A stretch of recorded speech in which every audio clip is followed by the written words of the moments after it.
Patel recording studio Banaras. कहीं तो से सजनी, कहीं तो से सजनी, अरे दिलवा के बतिया, तू ही हमर जान, तू ही हऊ संगतिया, तू ही हमर जान, तू ही हऊ संगतिया।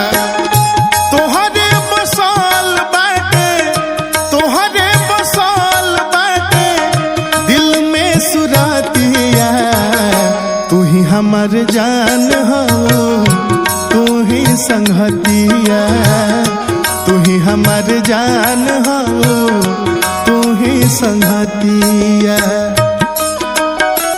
अभी आप सुन रहे हैं आशीष पटेल की धमाकेदार प्रस्तुति।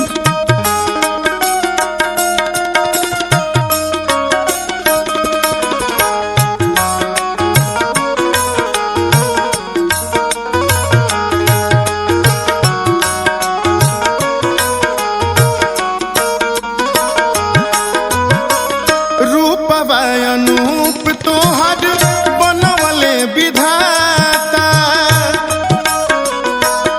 Patel recording studio Banaras. जुड़ गइल बाटे तोहसे जन्मों के नाता,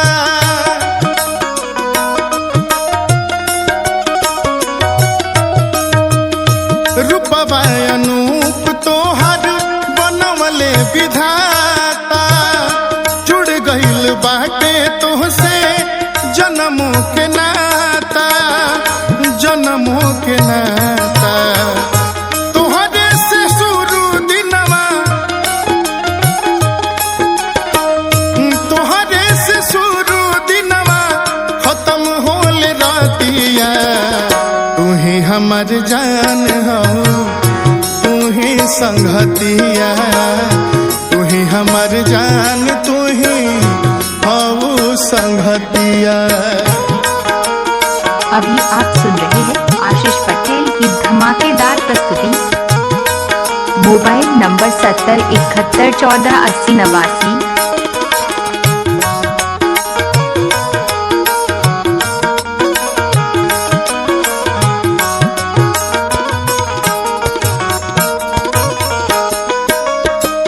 धन बाड़ू तू ही हमर, तू ही खजाना,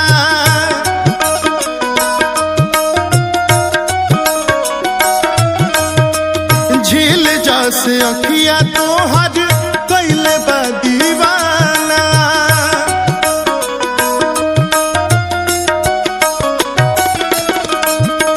धन बाड़ू तू हमर, तू ही खजाना, झील जस अखिया तोहर कैले बा दीवाना, कैले बा दीवाना।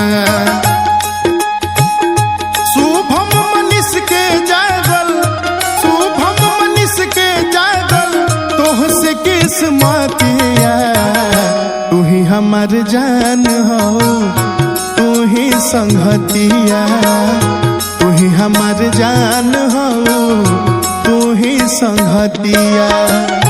कहीं तोहसे सजनी, कहीं तोहसे सजनी, दिलवा के बतिया, तू ही हमर जान हो, तू ही संगतिया, तू ही हमर जान हो, तू ही संगतिया। Patel recording studio Banaras.